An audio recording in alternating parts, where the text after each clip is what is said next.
میں نے اپنی گفتگو جناب کی خدمت میں پیش کرنے کے لیے سورہ البقرہ کی آیت نمبر 232 تلاوت کرنے کی سعادت حاصل کی۔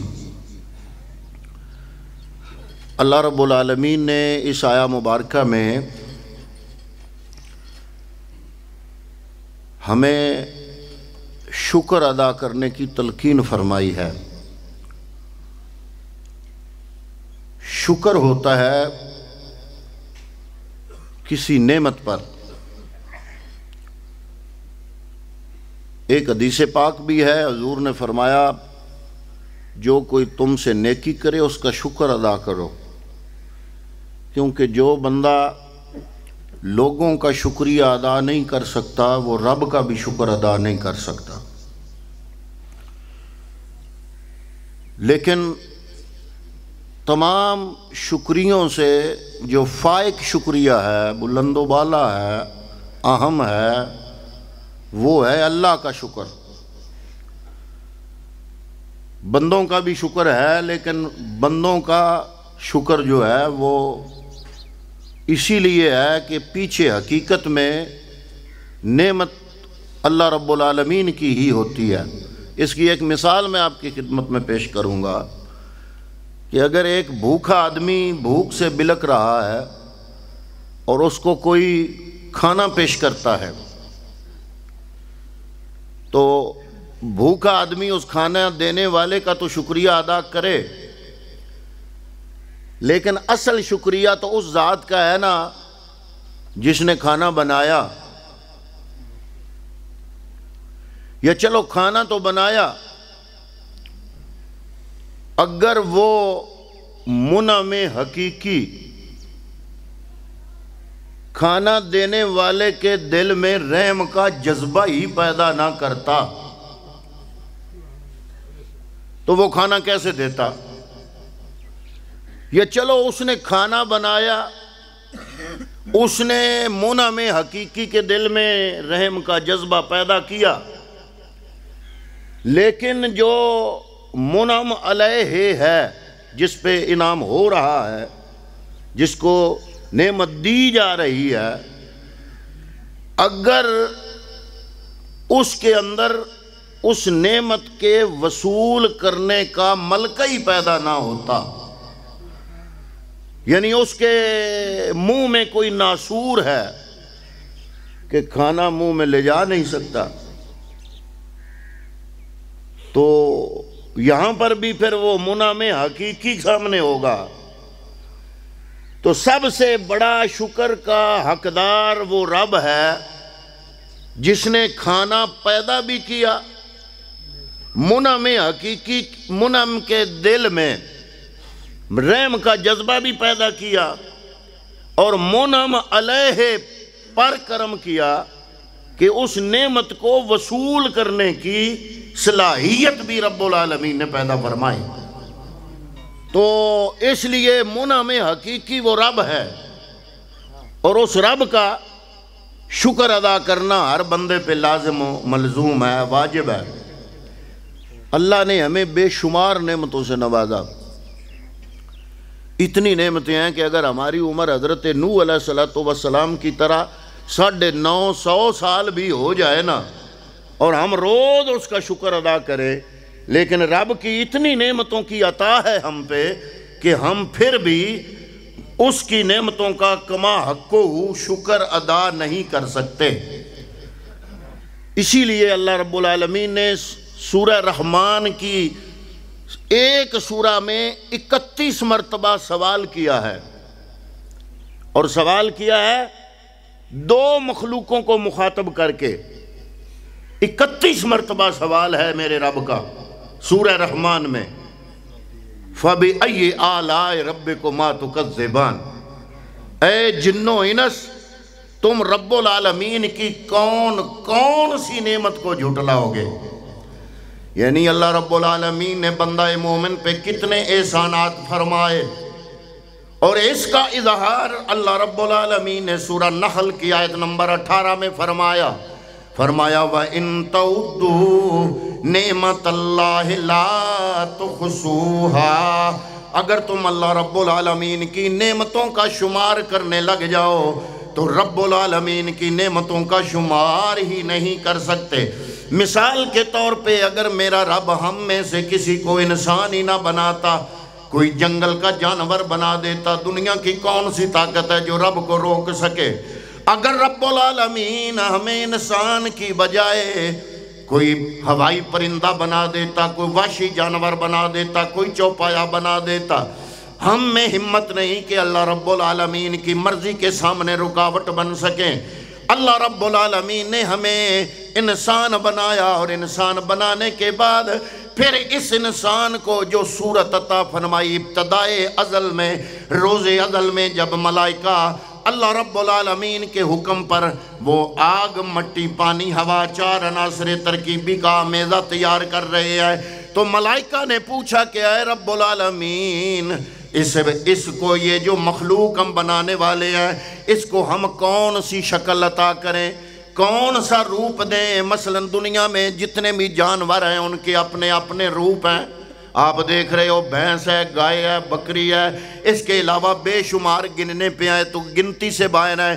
اللہ رب العالمین نے ہر مخلوق کو کوئی نہ کوئی سراپا دیا، لیکن رب نے تمام کائنات کو کن کر کے اذا اراد شیئا ان یقول لہ کن فیکون، کن کر کے بنا دیا۔ لیکن جب اس حضرت انسان کی باری آئی، جب اس انسان کو میرے رب نے بنایا، تو اللہ رب العالمین نے فرمایا میں رب چاہوں تو میں اگر کن کر کے زمین بنا سکتا ہوں، میں کن کر کے آسمان پیدا کر سکتا ہوں، میں رب العالمین اگر کن کر کے کائنات کی عجیب الخلقت اشیاء پیدا کر سکتا ہوں، اتنے بڑے بڑے ہاتھی سے لے کر چھوٹی سی چونٹی تک تمام مخلوقات کو میں کن کر کے اگر بنا سکتا ہوں، تو میں چاہوں تو انسان کو بھی کن کر کے بنا سکتا ہوں۔ لیکن نہیں، اے ملائکہ، اس کو میں اپنے ہاتھوں سے بناؤں گا۔ اللہ رب العالمین سے پوچھا یا اللہ اس کو کون سا روپ دیں؟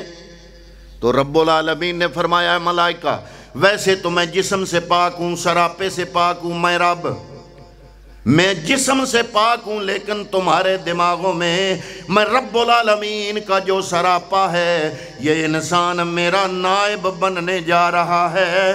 جو تمہارے ذہنوں میں رب العالمین کا سراپا موجود ہے، عین اس سراپے کے مطابق اس انسان کو بنا دو۔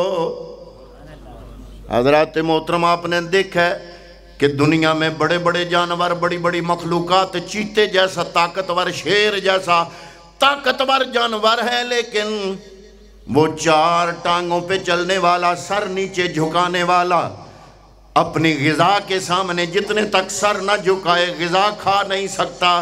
اللہ رب العالمین نے فرمایا یہ میری غیرت کو گوارا نہیں کہ جس مخلوق کو میں رب نے اپنا نائب بننے کا شرف عطا کیا ہو، وہ میں رب العالمین کے علاوہ کسی اور کے سامنے اپنے سر کو جھکائے۔ حتیٰ کہ میں رب نہیں چاہتا کہ یہ انسان کھانے کے سامنے اپنا سر جھکائے، میں ایسے بناؤں گا کہ یہ کھانے کے آگے سر جھکانے کی بجائے اٹھا کر کھانے کو منہ تک لے جائے، کیونکہ یہ صرف میں رب چاہتا ہوں میرے آگے جھکے۔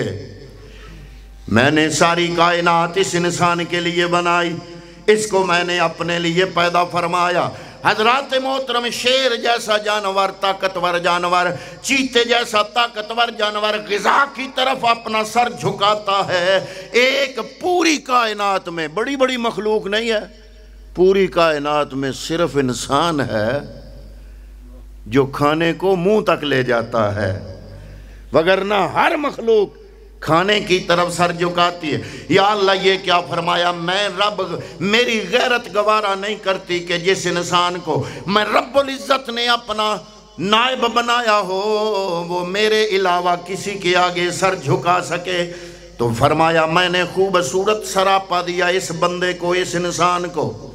اللہ نے اس کا اظہار قرآن میں خود فرمایا والتین والزیتون وطور سینین وہذا البلد الامین، مجھے تین کی قسم، مجھے طور سینہ کی قسم، مجھے شہر مکہ کی قسم، وہذا البلد الامین، اس شہر مکہ کی قسم، تین کی قسم، والتین والزیتون، مجھے زیتون کی قسم، مجھے طور سینہ کی قسم، مجھے اس شہر مکہ کی قسم، لقد خلقنا الانسان فی احسن تقویم، میں رب العالمین نے اس انسان کو حسین سراپا عطا فرمایا۔ حضرات محترم، میرے رب العزت کی اس انسان پہ بے شمار نعمتیں ہیں، بے شمار نعمتیں ہیں، اسی لیے تو فرمایا، بار بار قرآن مجید میں فرمایا، فَبِأَيِّ آلَاءِ رَبِّكُمَا تُكَذِّبَانَ، اے جنو انس اللہ رب العالمین کی کون کون سی نعمتوں کو جھٹلاؤ گے۔ پھر حضرات محترم، میں ہی نہیں کہتا بلکہ صرف اسلام کے جو علماء ہیں وہ ہی نہیں کہتے، غیر مسلم جو لوگ ہیں، وہ جو پڑھے لکھے سکالر ٹائپ لوگ ہیں غیر مسلم، وہ بھی یہ بات ماننے کے لیے تیار ہیں کہ ایک کائنات باہر ہے اور ایک پوری کائنات انسان کے سراپے میں ہے، سر کے بالوں سے لے کر پاؤں کے تلووں تک ایک پوری کائنات، پوری مملکت اللہ رب العالمین نے پوری مملکت بندے کے اندر بچھا دی۔ اگر ایک ایک چیز پہ بیان کروں تو یہاں ہی سارا دن گزر جائے، میں صرف تھوڑا تھوڑا نشان بتاتا چلا جاؤں گا۔ اللہ رب العالمین نے آنکھوں جیسی خوبصورت نعمت عطا فرمائی، ہماری توجہ نہیں ہوتی وگرنہ ایک پورے جتنا یہ عضو، انگلی کے ایک پورے کے نیچے آ جانے والی آنکھ، یہ کیا کیا دکھا سکتی ہے ہمیں۔ اگر یہ ایک آنکھ نہ ہوتی تو نہ پھلوں کا رنگ دیکھ سکتے، نہ پھولوں کا حسن دیکھ سکتے، نہ چاند کی چاندنی دیکھ سکتے، نہ ستاروں کی چمک دیکھ سکتے، نہ سورج کی کرنیں دیکھ سکتے، نہ سمندر کی موجیں دیکھ سکتے، نہ میدانوں کی وسعت دیکھ سکتے، نہ پہاڑوں کی بلندی دیکھ سکتے، نہ رات کی تاریکی دیکھ سکتے، نہ دن کی روشنی کو دیکھ سکتے۔ بلکہ یہ آنکھ نہ ہوتی تو نہ رب کے دیے ہوئے اس خوبصورت قرآن کو دیکھ سکتے، نہ رب کی مسجدوں کو دیکھ سکتے، نہ اللہ کے گھر خانہ کعبہ کو دیکھ سکتے، نہ اپنے پیارے نبی رسول اللہ کے روزے کو دیکھ سکتے۔ پھر یہ آنکھ ہی ہے جو ایک پورے جتنی ہے لیکن کرتی کیا ہے؟ حضرات محترم، ماں کے چہرے پہ بلا کی مامتا کے تاثرات آنکھ سے پڑے جاتے ہیں۔ ایک زبان لفظوں کی ہے نا، ایک زبان بندے کے چہرے کے تاثرات کی ہے۔ آپ ایک بندے کے سامنے جائیں، وہ بولے نہ بھی نا، تو کئی دفعہ کئی لوگوں کو میں نے سنا ہے، یار میں فلان جگہ پہ گیا، وہ مجھ سے راضی نہیں ہے، تو وہ اگلا کہتا ہے اس نے کچھ کہا، اس نے کہا، وہ کہتا ہے کہا تو کچھ نہیں، چہرہ دیکھ کے پتہ لگا۔ اب یہ جو چہرے کی زبان ہے، تاثرات کی زبان، اس کو جج کرنے والا عضو کون سا ہے؟ آنکھ۔ حضرات محترم، ماں کے چہرے پہ بلا کی مامتا، باپ کے چہرے پہ بلا کی شفقت، حضرات محترم، باپ کے چہرے پہ، بھائیوں اور بہنوں کے چہروں پہ یہ جو عجیب و غریب قسم کی محبت جو کہ لفظوں کی محتاج نہیں، چہرے سے عیاں ہوتی ہے، وہ سارا کچھ انسان اپنی اس آنکھ سے محسوس کر سکتا ہے۔ حضرات محترم، یہ قدر اس بندے کو ہے جو نابینا ہے، جس کو رب العالمین نے آنکھ نہیں دی، اسے کیا پتا رات کی تاریکی کسے کہتے ہیں؟ جو اندھا ہے اسے کیا پتا ستاروں کی چمک کیسی ہوتی ہے؟ وہ تو سوچتا ہوگا کہ چاند کی چاندنی کا لوگ بڑا شور مچاتے ہیں، پتہ نہیں کیسی ہوتی ہوگی۔ وہ تو سوچتا ہوگا اندھا کہ پہاڑوں کی اونچائی کا پتہ نہیں کیا مطلب ہے، اونچائی پتہ نہیں کس کو کہتے ہیں۔ وہ اندھا تو سوچتا ہوگا کہ یہ جو تاثرات دیکھ کے بندے اگلے بندے کا دل پڑھ لیتے ہیں، پتہ نہیں یہ کیسے ہو سکتا ہے۔ لیکن حضرات محترم، ان تمام چیزوں کا ادراک اس بندے کو ہے جس کو میرے رب نے آنکھ جیسی خوبصورت نعمت عطا فرمائی ہے۔ فَبِأَيِّ آلَاءِ رَبِّكُمَا تُكَذِّبَانَ۔ پھر آنکھ کان ہے، یہ ہمیں آوازیں سناتا ہے،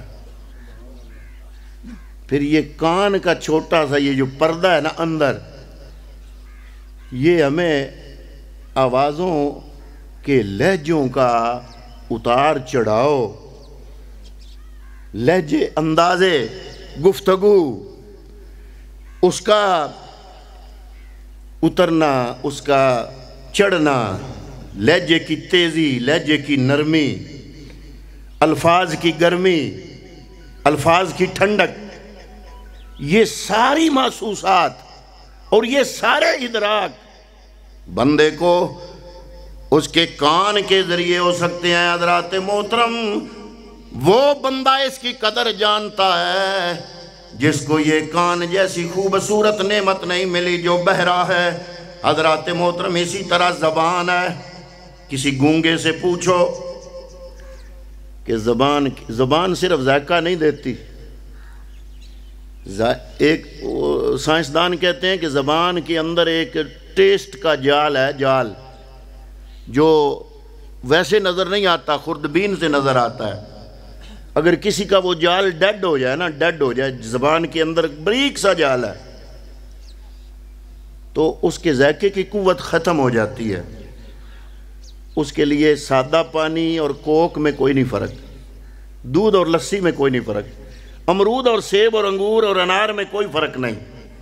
کیوں؟ اس لیے کہ وہ جو بریک سا جال میرے رب نے اس کی زبان میں رکھا، وہ ڈیڈ ہو گیا۔ اب وہ جال جو ڈیڈ ہے،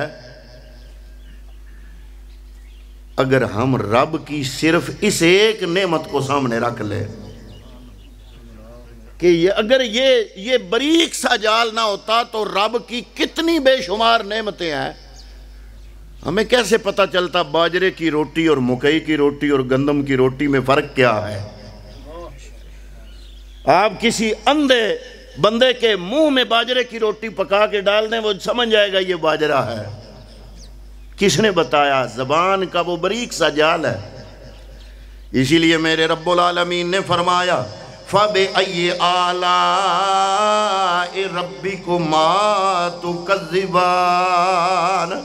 پھر زبان کا تعلق صرف ذائقے کے ساتھ نہیں ہے، بلکہ حضرات محترم زبان نہ ہوتی تو ما فی الضمیر کا دوسرے بندے کو کیسے پتہ چلتا؟ جو کچھ میرے ضمیر میں ہے میں اس کا اظہار کس سے کرتا ہوں؟ زبان سے۔ ما فی الضمیر، ما فی الضمیر، میں اپنے احساسات، میں اپنے خیالات، میں اپنی محبت کے انداز، میں اپنی نفرتوں کا اظہار، میں اپنے غصے کا اظہار، میں اپنی نرمی کا اظہار حضرات محترم کیسے کرتا؟ اگر یہ زبان نہ ہوتی، یہ زبان میرے رب العالمین نے دی، یہ توڑ بھی دیتی ہے، دو بندوں کو جوڑ بھی دیتی ہے۔ یہ زبان ہے جس سے میں رب کا ذکر کرتا ہوں، یہ زبان ہے جس سے میں رب کے قرآن کی تلاوت کرتا ہوں، یہی زبان ہے جس سے میں اذان دیتا ہوں، یہی زبان ہے جس سے میں استغفار کرتا ہوں۔ حضرات محترم، اسی لیے میں اس جمعے پہ عرض کر رہا تھا کہ ہمیں ہفتے میں کم از کم ایک بار قبرستان ضرور جانا چاہیے، کہ ان لوگوں کے پاس اب یہ ساری نعمتیں بھی نہیں اور زندگی جیسی خوبصورت نعمت بھی نہیں۔ اس لیے نہیں جانا چاہیے کہ وہاں ان سے مانگیں یا چادریں چڑھائیں۔ ہم نے ہر چیز میں غلوب کیا ہے۔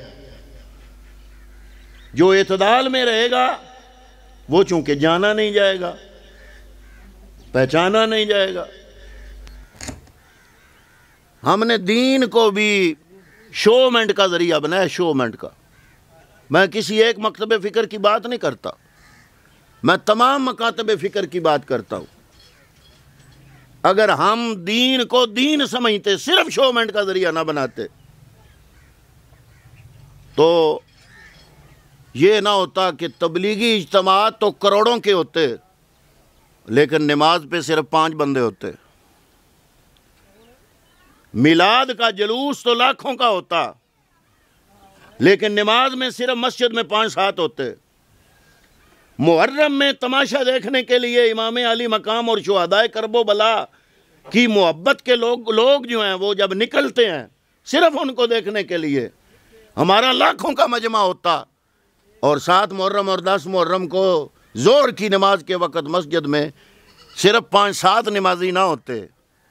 تو حضرات محترم، ہم نے دین کو اصل میں دین دعووں کا نام نہیں، دین نعروں کا نام نہیں، دین باتوں کا نام نہیں، دین اپنی زندگی کو رسول اللہ کے احکام کے مطابق عملی طور پر ڈھالنے کا نام دین ہے. میرا انداز زندگی کیسا ہے؟ دین انداز زندگی سکھاتا ہے، دین طرز معاشرت سکھاتا ہے، دین خوبصورت انداز اپنی زندگی کے مختلف لہجوں کو، مختلف انداز کو، مختلف شاعر کو اللہ اور اللہ کے رسول کے احکامات کے مطابق گزارنے کی ہمیں تعلیم عطا فرماتا ہے.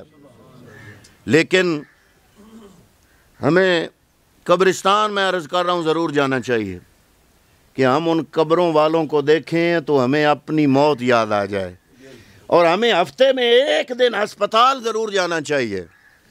کیوں؟ اس لیے کہ ہمیں اپنی صحت کی قدر پہچاننے کی توفیق نصیب ہو. آپ اگر ہاسپٹل میں جائیں، مختلف وارڈز پھر کے دیکھیں تو آپ کو طرح طرح کی مصیبتوں میں مبتلا لوگ نظر آئیں گے، تو وہاں آپ کی زبان سے شکر کا کلمہ نکلے گا. تو حضرات محترم، ہمیں ایسے لوگ بھی نظر آئیں گے ہسپتالوں میں جو کئی دنوں سے اس انتظار میں ہیں کہ کوئی آئے اور ہمارا پانسا پرت دے، ہماری کروٹ بدل دے. ان کی کروٹ بدلنے والا کوئی نہیں، ان میں اتنی ہمت نہیں کہ کروٹ خود بدل سکیں، اور پھر ہم پکار اٹھیں کہ اے میرے مالکا، تیرا کروڑا شکر ہے کہ تو نے مجھے صحت اور تندرستی جیسی خوبصورت نعمت عطا فرمائی ہے. اللہ کی بے شمار نعمتیں، بے شمار نعمتوں کا شکر ادا کرنا، اور شکر ادا کرنے کا بہترین طریقہ یہ نہیں ہے کہ میں زبان سے تو کہتا رہوں شکر ہے شکر ہے شکر ہے، اور میرا ہر عمل اللہ کے مرضی کے خلاف ہو. یہ شکر نہیں ہے. شکر کیا ہے؟ ایک ہوتی ہے حمد قولی، ایک ہوتی ہے حمد فعلی. ایک ہوتا ہے شکر قولی، ایک ہوتا ہے شکر فعلی. شکر کیا ہے؟ ہم کہتے ہیں جی اللہ کی نعمتوں کا ہم جی شکر ادا کرتے ہیں. شکر ادا کرنا یہ صرف الفاظ نہیں، یہ کیفیت ہے، کیفیت. اور وہ کیفیت کیا ہے؟ شکر کی کیفیت کیسے پتہ چلے؟ کہ جب اذان ہو تو بندے کے دل میں ہو، چاہے مسجد قریب نہیں ہے، میں نے اللہ کی بارگاہ میں حاضری دینی ہے. وہ اٹھے، وضو کرے، مصلی بچھائے، جہاں بھی ہے اللہ کی بارگاہ میں حاضر ہو کر نماز ادا کرے. بہترین انداز اللہ کی نعمتوں کا شکر ادا کرنے کا خوبصورت انداز. ایک مسلمان اپنے آپ کو 5 وقت کا نمازی بنا لے.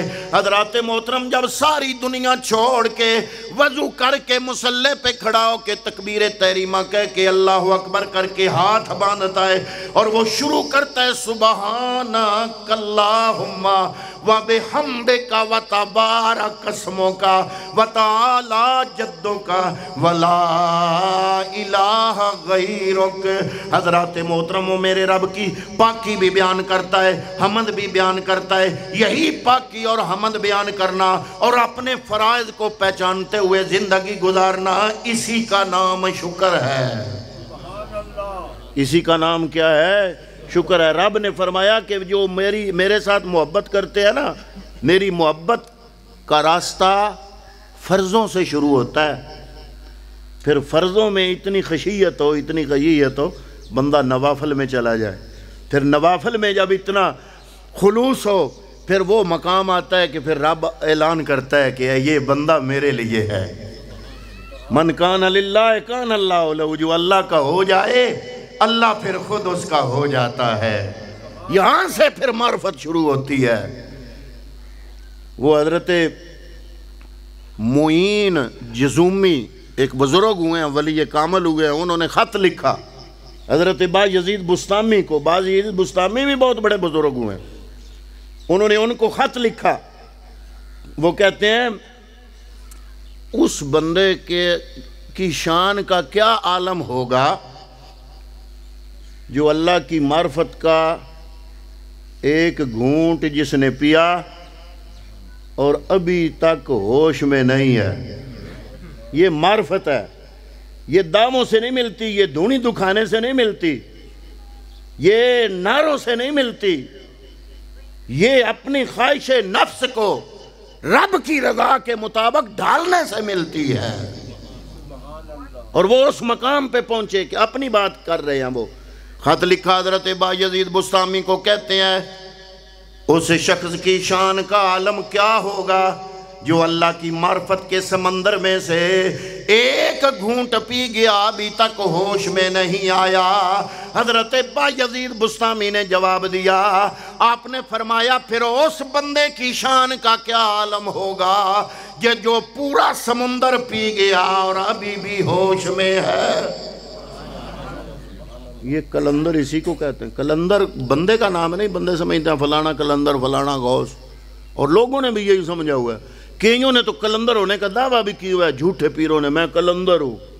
میں نے کہا کلندر عہدے کا نام نہیں ہے، کلندر کیفیت کا نام ہے۔ میں نے کیا عرض کیا؟ کلندر کیفیت کا نام ہے، عہدے کا نام نہیں ہے، بندے کا نام نہیں ہے۔ اور کیفیت کیسے پیدا ہوتی ہے؟ جب بندہ شکر کرتے کرتے اس مقام تک پہنچ جائے کہ اس کو دنیا کی تعریف یا مذمت سے غرض ہی کوئی نہ ہو، دنیا کے فائدے یا نقصان کی غرض ہی کوئی نہ ہو، اس کے سامنے صرف اللہ رب العالمین کی رضا کا جلوہ ہو اور ہر چیز سے بندہ بے نیاز ہو جائے، تو اس وقت اس کیفیت کو کلندر کہتے ہیں۔ کلندر بندے کا نام نہیں ہے، کلندر